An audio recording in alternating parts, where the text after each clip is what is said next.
अरे जरे बाला जरबे नु करी किनु ई सखी अपना सखी से कह लिया का कि जे को राजा रंगबा जे को राजा रंगबा ओकर रानी राज करबे नु करी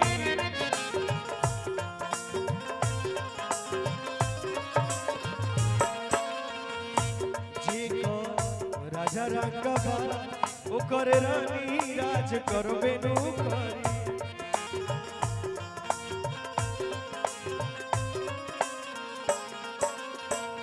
हमारा के देखी देखी हमारा के देखी देखी झरे वाला जरबे नु करी जे को राजा रंगबा जख्मी भैया ललन भैया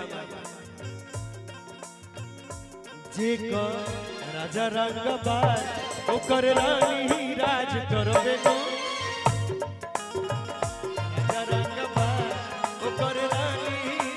करबे नु करी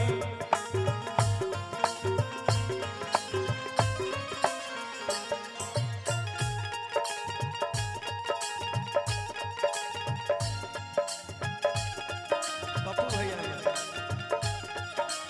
बड़ भाई पतुत से अंजनी भैया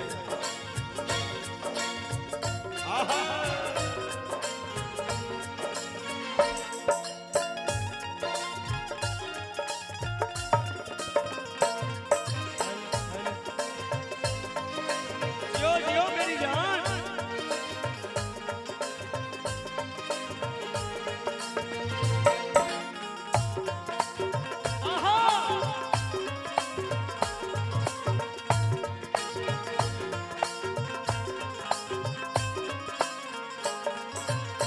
गीत के एगो लाइन वायरल हो गई। अच्छा हमार मामा आइल बड़े अंजनी भैया के मामा माने हमार मामा नमो बोल दबो तुम न बोलो मिलसी है पति हमके सातोरे जन्म हो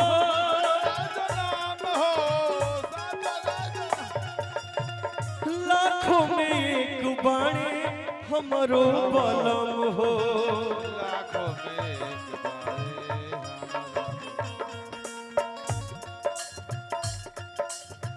मिलसी है पति हमके सातोरे जन्म हो लाखों में एक बाणे हमरो बलम हो लाखों में एक बाणे हमरो बलम हो लाखों में एक बाणे हमरो बलम फर्क नहीं है हमारा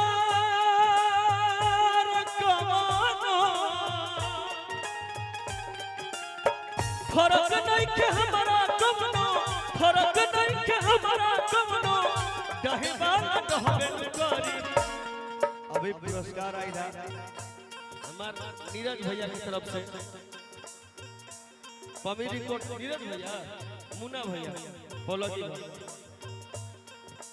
भलवाना भी असी तो हमरो ही तई भलवाना भलवाने के जे कर राजा रंगबाज ओकर करबे न करी राजा रंगबाज ओकर में हरि राज करबे न करी राजा रंगबाज ओकर में हरि राज दौड़ी आई नदिया किनारे तू जब जब मुझको पुकारे मैं दौड़ी आई नदिया किनारे डीआरएस मेरे बड़े भाई रतन भैया मैं रोक दूंगा यहाँ पता है बड़े भाई कौन कौन बैठे हैं देखा था बता जाता डीआरएस देवेंद्र भैया बुची भैया छोटे बाबा पप्पू भैया और हमारे जिला परिषद साहब तो एक लाइन लगा दीजिए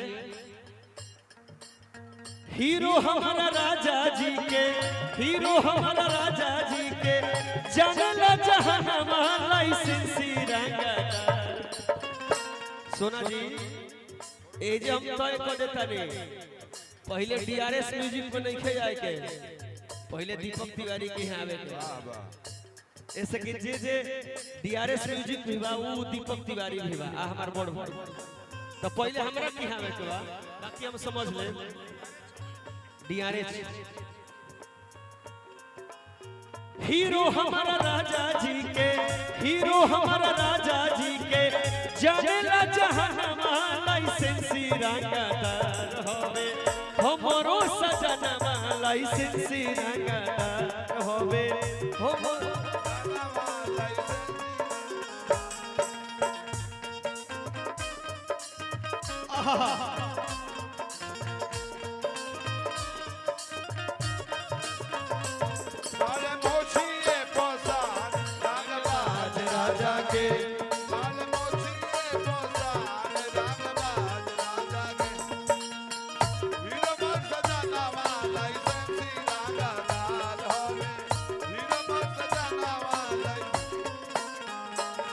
अभी हमार डीआरएस म्यूजिक से रवि भैया रानियानो और हम साहब धनंजय भैया के सम्मान हो जाए यही घड़ी जे दीपक तिवारी और 1000 कलाकार के पैदा कैले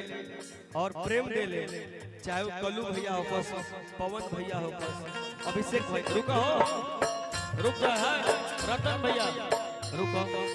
रुको, तो हम चाहब के धनंजय भैया की तरीसा मंच में आए। होली है होली है। हाँ के हो गिरीश नंदन जी, राकेश भैया जिला परिषद, राकेश भैया की तरफ से पुरस्कार। तो हम चाहब के तनी धनंजय भैया के सम्मान हो जाए यही घड़ी। समरेश भैया हमारा पुरस्कार देनी हमरा के डाल दो बगली में। अरे पाकिस्तानी अभी से जरा तरह से